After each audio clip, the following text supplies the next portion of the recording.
Hey, you. Yeah, you. What you doing? I know what I'm doing. I'm starting off right with Talking About the Blues podcast, baby. What's going on, good folks? You are now bluesing with Talking About the Blues, the number one podcast coming to you straight out of New York. And our guest today, you know what? I'm not even going to do the introduction because this is a very, very important film. And I'm going to allow him to explain the film. And I'm going to ask a couple of questions while he explains. Let's welcome Scott Rosenbaum. What's going on, brother? What's happening, man? Thanks so much for having me. You're very welcome. So now, first, because what I was actually looking at when I was looking at my notes, are you the producer, director, writer, or the new wave or original O2 or all three? I fortunately or unfortunately, have to wear many hats, including those three. But as a filmmaker yourself, you know that's unfortunately sometimes a requirement to get the job done. So yes, I'm writer, director, and producer of this film. Yeah. That's awesome. That's awesome. Now, the name of the film is Sidemen Long Road to Glory. And for so many reasons, this is very important because my favorite bluesman is Son House. He's the reason why I actually picked up a guitar. However, one of his buddies is the ultimate sideman, which would be Willie Brown. So for you to highlight these cats, yeah, let's talk about it. Matter of fact, please let me stop talking. Tell us about the film. Well, I had the good fortune to meet Pinetop Perkins, Willie Big Eye Smith, and Hubert Sumlin back in 2009. I had, along with my producer and writing partner, Jason Caddick, had written a scene into a narrative feature film that we were doing called The Perfect Age of Rock and Roll.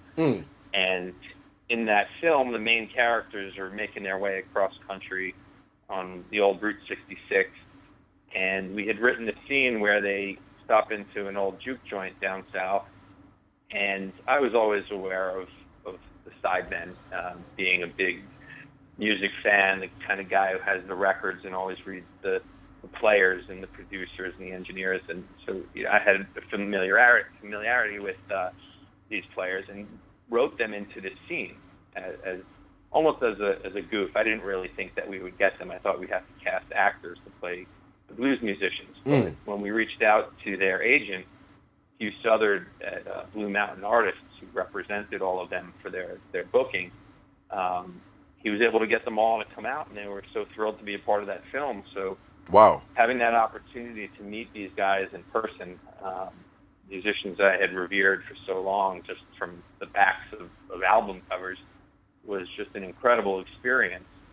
Pinetop at that point was 95, and just having the opportunity to spend the lunchtime, the lunch break on the day of the shoot with them, and talking, Robert Johnson on a first-hand basis with Pinetop, who knew him, right? Or Muddy and Wolf with Willie and Hubert. It was just so mind-blowing for me to have direct contact with these men who had these first-hand experiences and who made all the music that and inspired all the music that I grew up loving. I mean, I came to the blues from rock and roll, which is often the case, and was the case with so many of the musicians I interviewed for the film. Right. So ultimately, I wanted to make a movie that featured these musicians and celebrated all the great music that they were a part of, particularly the music that was borrowed by the rock and rollers and was, in many cases, made famous by bands like The Doors and The Who and Led Zeppelin and the Stones. The Beatles. And that was, yeah, of course, the Beatles. That was the genesis of the idea. Make a movie much like The Last Waltz, which was how I discovered Muddy Waters when I was a kid, seeing him come out and perform. And that was the original goal. And we set out to do that after we finished The Perfect Age of Rock and Roll.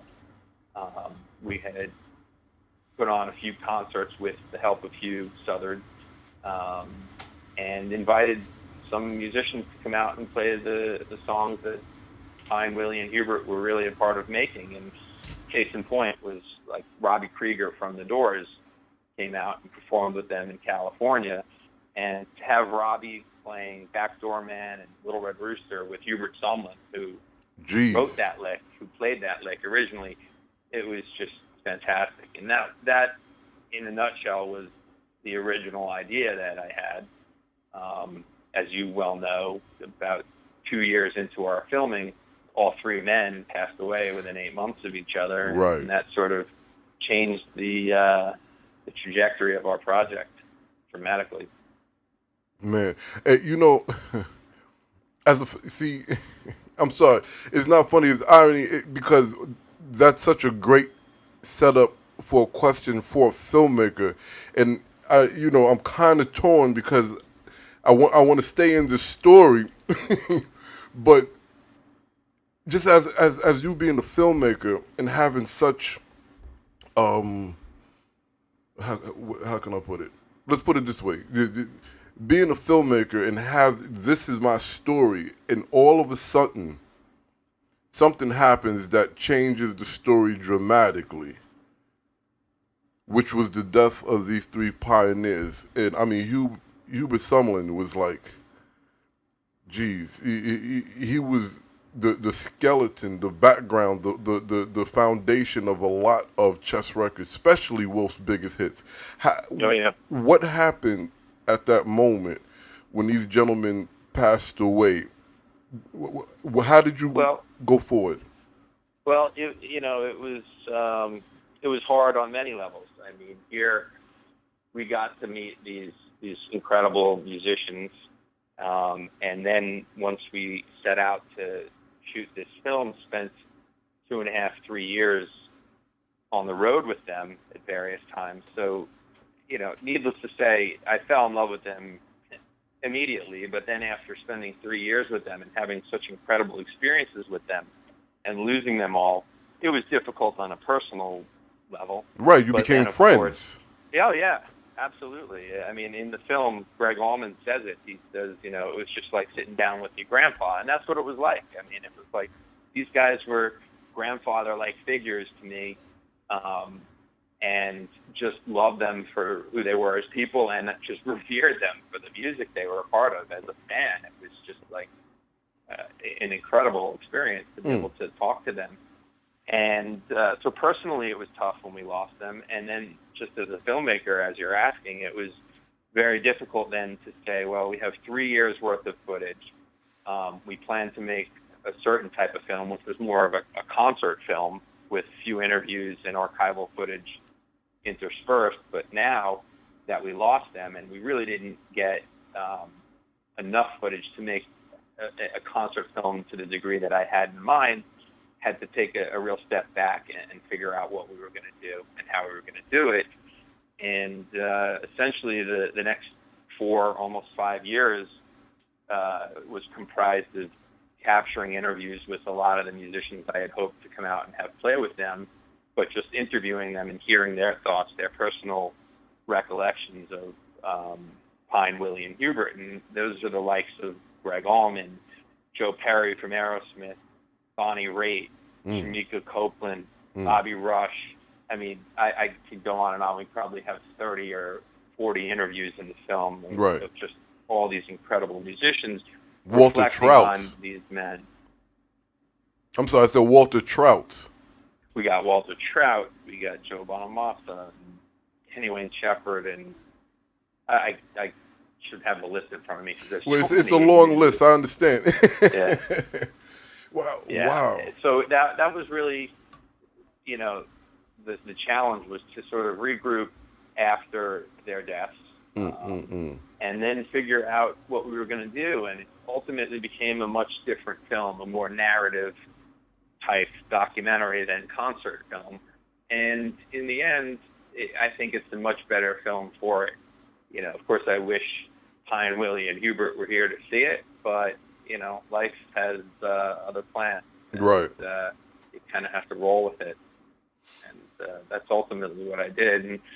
And I drew a lot of inspiration from having had the good fortune to meet them.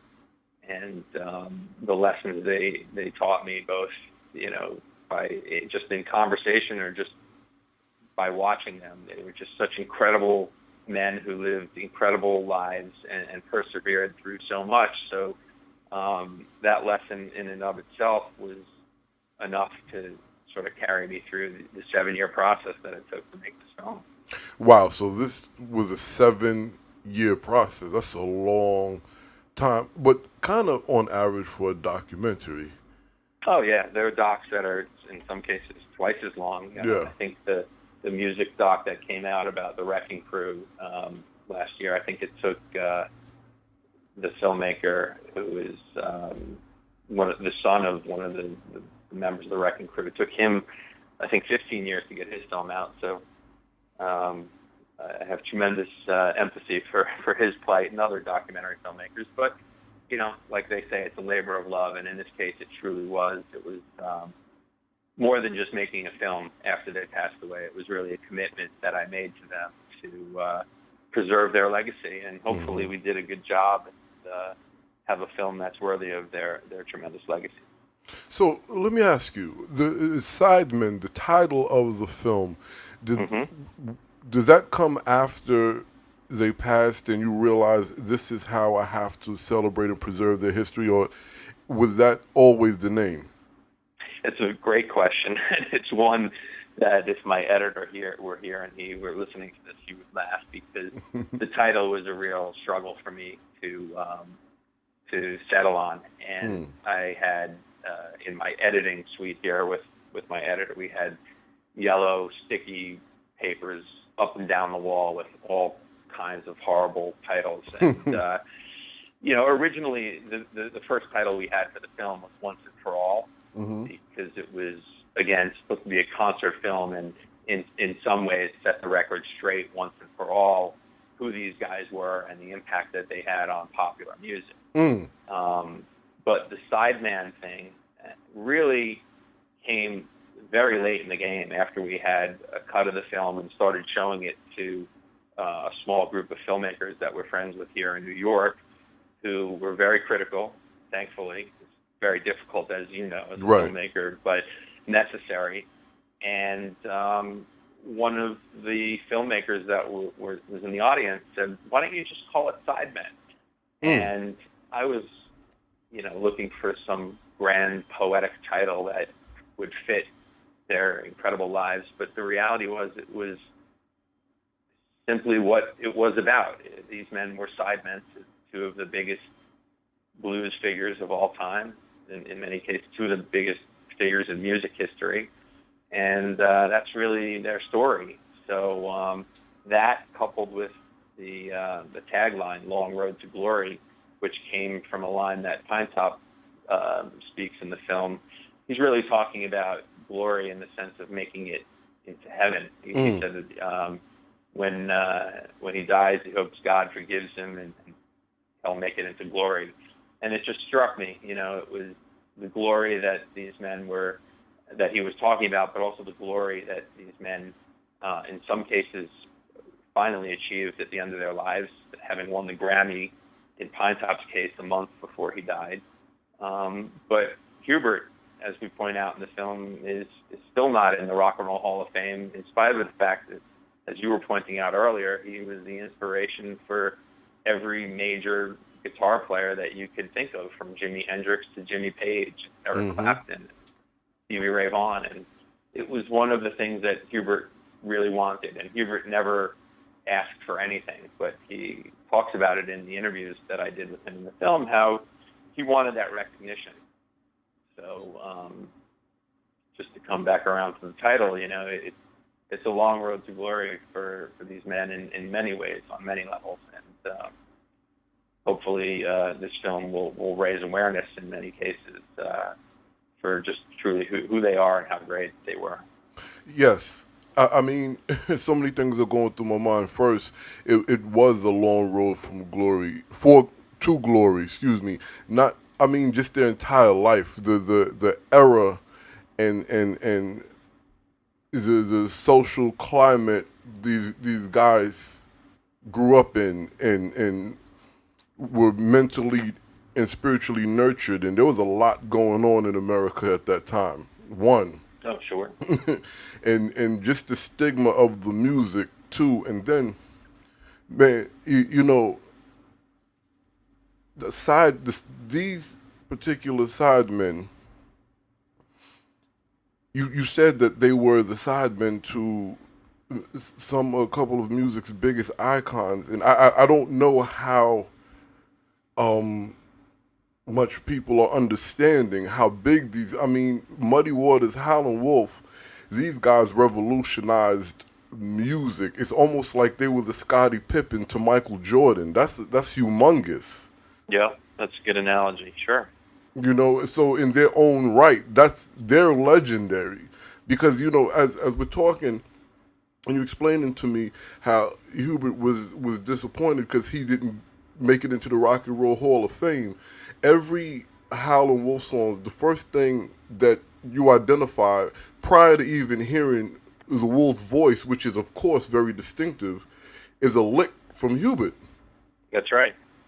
That's the first thing that you know. We're about to hear Wolf. Yep.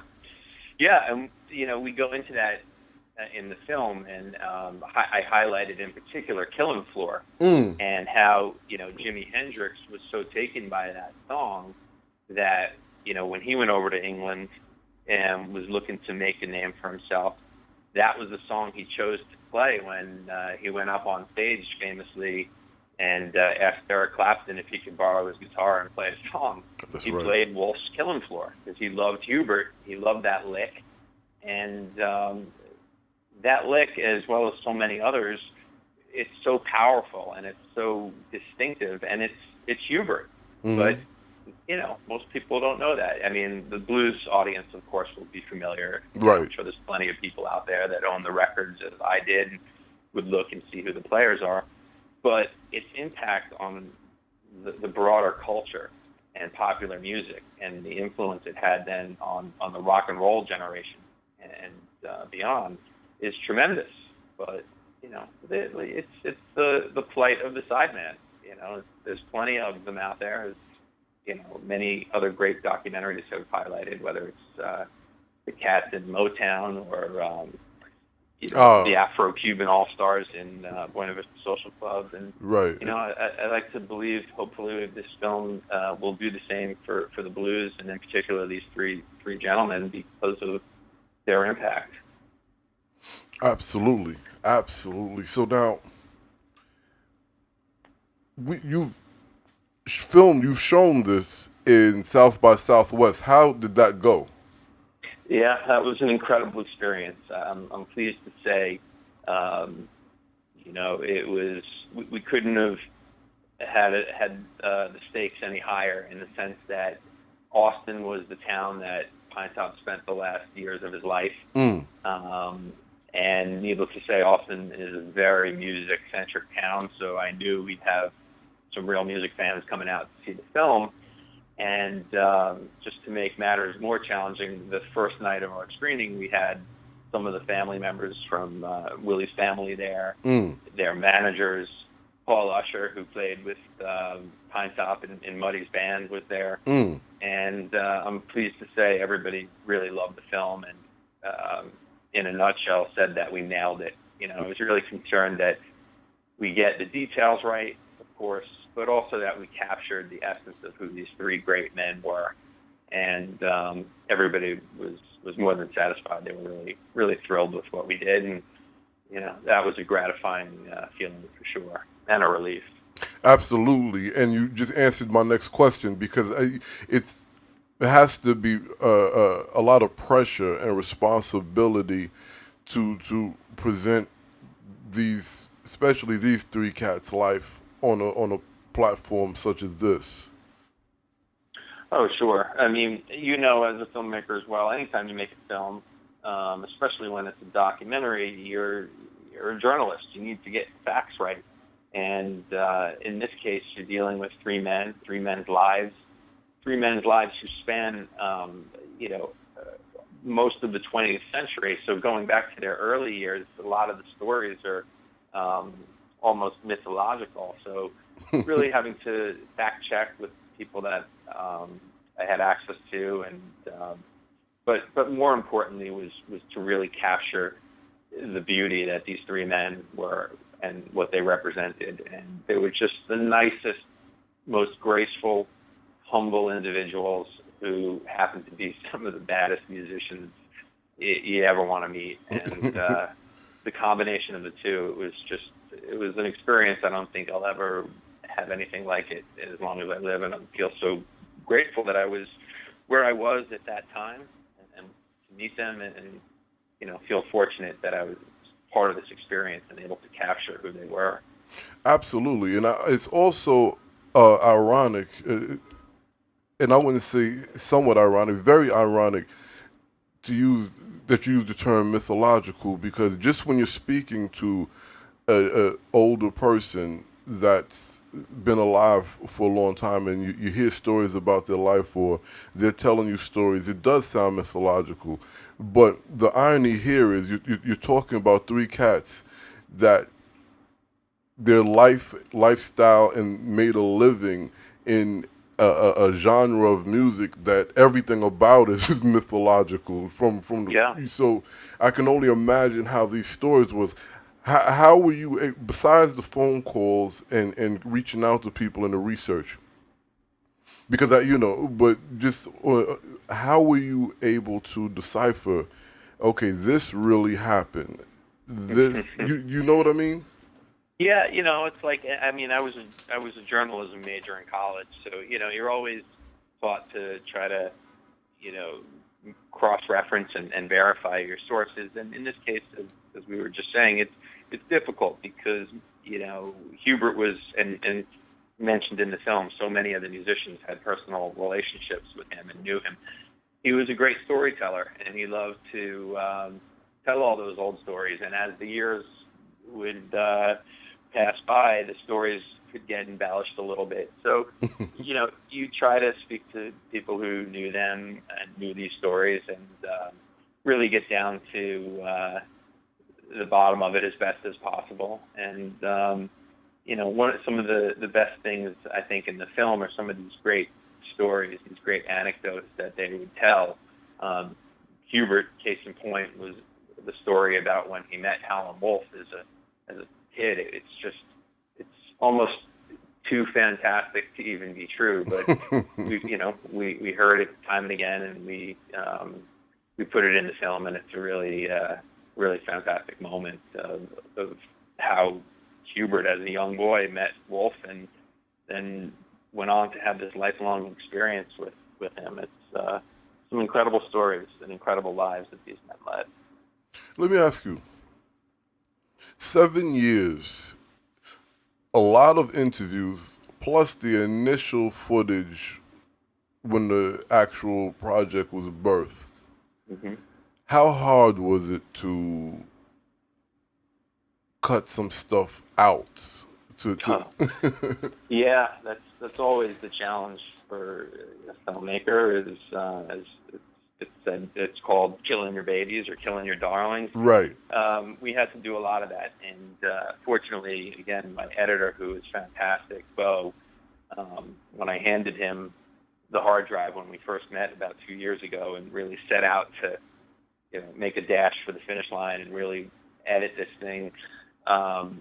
He really helped to organize all this footage that we had shot over the years and started to talk about narrative structure with my writing partner, Jason. And, it becomes a necessity that you have to let things go. And it's very difficult, but our goal was to make a film that appealed not only to the blues audiences, but also to a wider audience, to really fulfill the wishes of Pine, Willie, and Hubert, was that their music would transcend their lives and would reach, really the younger generation. They were really interested in the kids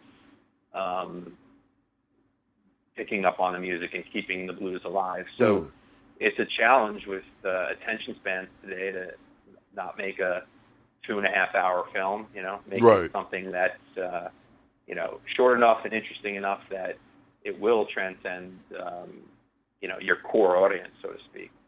So very difficult to answer your question, letting go. A lot of great stories, a lot of great footage. We have some animation in the film, which you'll see when I can't wait for you to see the movie. But I'm looking forward to it. To throw away animation sequences, which are fantastic animator.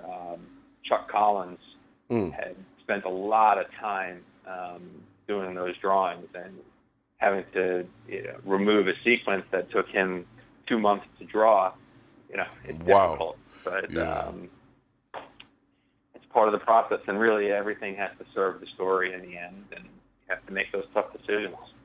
Now, you mentioned earlier that you were introduced to, you knew about these cats, but you were introduced to it, not them particularly, but to the blues through rock and roll. Let's talk about that, because this because this entire journey started from you making a music-based film in I was going to say another genre, but it's really not. Let's not be so technical. In another genre. How were you introduced to the blues music? Are you a musician? What's going on here? Yeah, no, I had an uncle growing up who was my musical touchstone. My dad had a pretty nice record collection as well, so there was always music in the house. But my uncle was like 15, 16 years older than me, so he was kind of the cool guy. He had a drum kit in my grandparents' basement. He was into Led Zeppelin and the Rolling Stones and Cream, and turned me on to all that good 60s, early 70s rock and roll as a kid. And a group that he was really into was the band.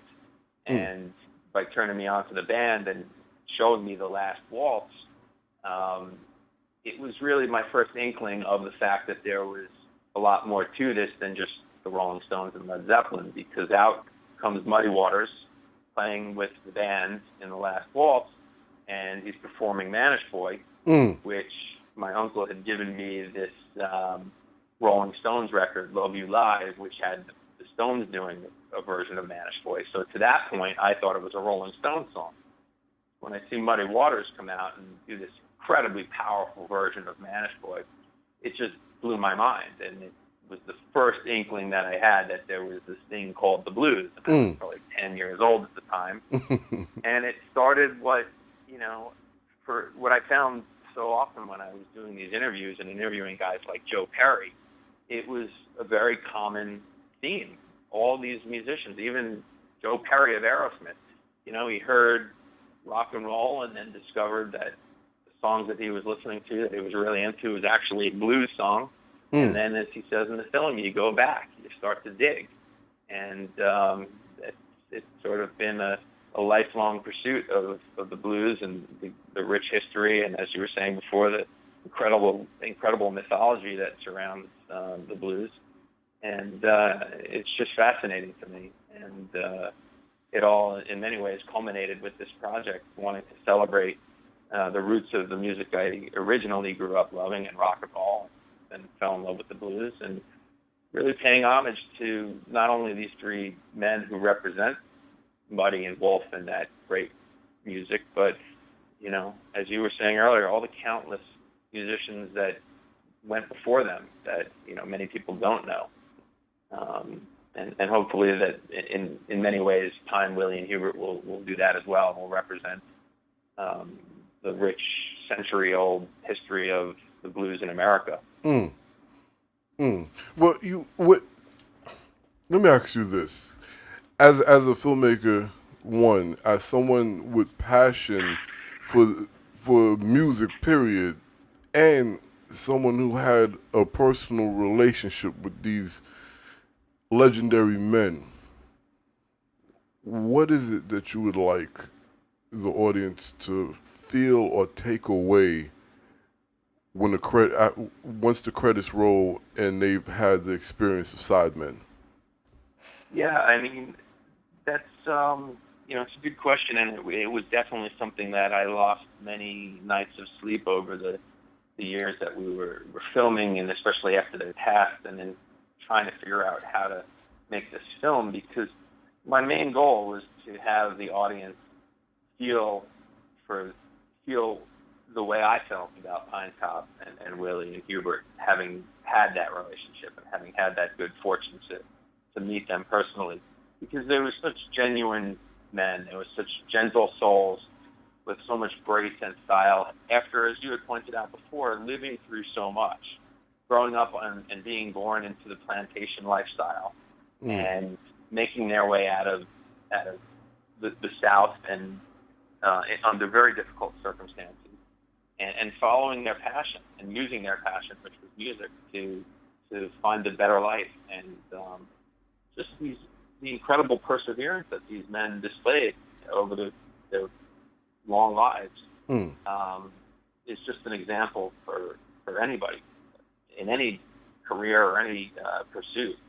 But the way they went about it and the way they lived their lives, particularly at the end, it was just remarkable. So, my goal was to really just capture who these men were, and just,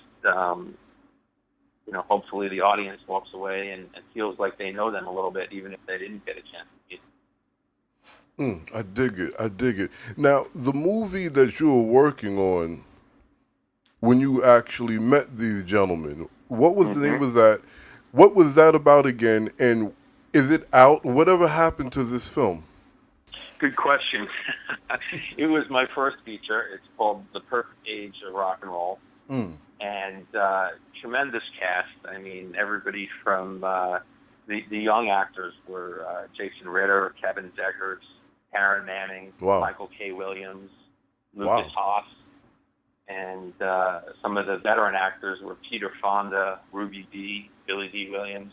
Wow. And, we had a tough time after releasing the film. It definitely did not get the love from the critics, which didn't help. But people who have seen it, really, really dig it. I just don't think a lot of people had the opportunity to see it. But, aside from that, one of the great things that came from it, of course, was my relationship with these blues musicians, and really, as a result, this film as an outgrowth of that. Now, what inspired that initial feature film? Well, very similar to what we're talking about here, is that I really wanted to celebrate the roots of rock and roll and the blues, and that its role in the evolution of the music and its place in American history. And while that film is not a documentary, and it's certainly not about history, at least the narrative, it's really part of the underbelly of that film and the narrative, and it's in there. And if you're a fan of the music, you'll see it. And it's really the main part of the conflict between the two main characters, which are played by Jason Ritter and Kevin Zegers. And it's a question of, really, it's the sidemen question. It's who's responsible for the music. Is it the lead singer, the guy out front, or is it the guys that are writing the songs in the background and making the music? And I sort of took that conflict with my partner Jason Caddick and I, and we crafted a narrative feature film about these young musicians trying to find their way, and they're engaged in this cross-country journey, again, along the old Route 66, and that's, again, where we had put this juke joint scene in the middle of it, and led to us meeting these great bluesmen. Wow. I mean, that conflict should replace the question to be or not to be, because that's really the question. It is, and because you find that in film as well, film, music, you find that in creative work that has to. You don't find that much in improv, but then again, you could find that in improv. Who actually came up with the idea? But either way, you find that question happening. Who's more important, the director, the producer, or the writer? Who's more important, the composer, the lyricist, or, and then if you have a filmmaker that does all three, or you have a singer-songwriter like a John Taylor, then it's like, well, they're just in the class by themselves, or are they more important than everybody?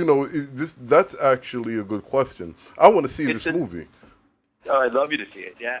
it's a difficult dynamic, and it goes on in every band, in every creative environment, because it gets into the personal, and it depends on the individuals. And there's a great line in Sidemen that the documentarian who made Hubert's documentary, Livin' the Blues, he said, about Hubert after Wolf died, he said he was too famous to be a sideman, but too shy to be a leader. And in Hubert's case, that was his problem. It was that he just was a super nice guy, and he wasn't, willing to necessarily speak up or argue. He wasn't, wasn't a guy who liked conflict. And unfortunately, in these cases, the squeaky wheel gets the grease kind of thing, and it wasn't Hubert's style. Right. And there's always that dynamic in anybody's favorite band. They can, probably cite chapter and verse the dynamics that broke up their favorite band because someone thought they were more responsible for the creativity and not getting credit. It's gone on as long as certainly popular music has existed, plus going back to, to the beginning of time as far as there's been creativity. Is always going to be that kind of conflict as far as who's responsible for what. Right, because I guess that's when the commercial portion of the question comes. Well, I'm bringing the crowd, they're coming to see me. Nobody cares who writes this, and then it's like, oh, come on, that's a low blow. And that's pretty much... Yeah, for sure. Wow, so now, on social media, where could the good people find you in the film? Sure. Well, we have, I'm happy to say, a pretty lively Facebook page that, we just started it a few weeks ago, and we're already close to nearly 2,000 friends who've joined us, and that's at Sidemen. Let me just see exactly what Sidemen Film on Facebook, and our website, which really you can get to any of our social media outlets, is sidemenfilm.com. And we have a spot there where you can put your email address in, and we'll keep you posted on screenings, and the trailers is up there, and all kinds of good stuff from our recent experience at South by Southwest. Yeah. Now, that was another question. South by Southwest, was that the premiere of the doc? It was, yeah.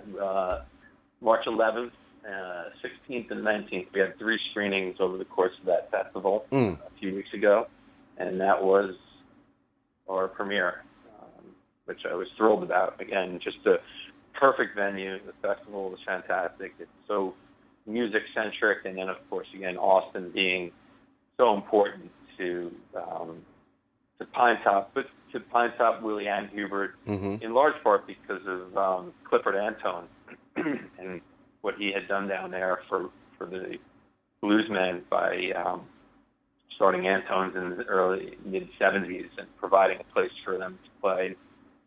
And beyond that, even with Pinetop and Hubert giving them a lot of support when they were down on their luck. So Austin was the perfect place for us to debut.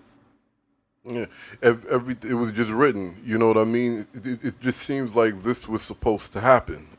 Yeah, absolutely. And that's kind of, you had asked me that question before about the 7 years and the challenge and all that. You sort of realize at a certain point that it's bigger than you, and it's unfolding in a way that is beyond your control. So kind of just roll with it and have faith. And that was something that Pine and Willie and Hubert were really big on and helped me in a lot of ways. They just really had a lot of faith, and despite their hardships in their lives, they had faith that things would be all right, and right on up to the end. And it's another lesson I'll never forget, and it's something I'm really grateful to have been exposed to. Man, that's groovy. So now, what's next for the film, and what's next for you? Well, right now, after having had the premiere, we are hoping to get a fantastic distributor on board to really show this film far and wide. We have, as you can imagine, because the blues fans are real committed and are worldwide. We've been getting inquiries from around the world as far as when the film is going to be released and when it will be released in this particular country or that particular country. So I really hope that we get a fantastic release and everyone gets a chance to see it. And as far as me and what's next, I mean, this film has been, as I said earlier, a labor of love and has required a lot of time and attention, and that's still the case. We're actually going down south in 2 weeks to screen it at the Louisiana International Film Festival, and then the Nashville Film Festival right after that, in the middle of April. So it's still taking up a lot of time, although once this film spreads its wings and takes off on its own, which I'm looking forward to, I have plenty of projects I'm eager to get back to and be able to turn my attention. Right, and then what is the name of, tell everyone the name of your production company or where they can find the information and projects of your company as well. Sure, it's Red Hawk Films, and you can check out some of the things I've done at redhawkfilms.com. Some of the trailers from the other film as well, and some of the other music and web projects that we're involved in, and some of the things we're developing. It's groovy. Scott, it was good to have you on here, and I mean, this labor of love actually, you know, first and foremost, it just honored really humongous legends in music, and just saying that, I feel like a little kid, humongous legends. But if you really think about, that's what they were, though, you know, and they were that awe-inspiring, and that's what makes them so great. They were so humble. They would never do that to anybody. It was just that their presence and what they represented in the lives they led, they just kind of engendered that kind of reverence. And yeah, I get it, man. Believe me. Groovy, we got to get you back out on the show in the future to keep us updated on what's happening with this film, as well as whatever your next projects are. Well, I would love it, and I'm really grateful you had me on now, and appreciate it. Absolutely. Groovy. And y'all know what to do, right? SidemenFilm.com. You can find them on Facebook. You can also find them on Twitter. And you know where you can find us. So Talking About The Blues Radio.org or MDO Radio Blues every Friday, 1 p.m. and 6 p.m. And as per usual, you've been bluesing with Talking About The Blues and our special guest, Scott Rosenbaum.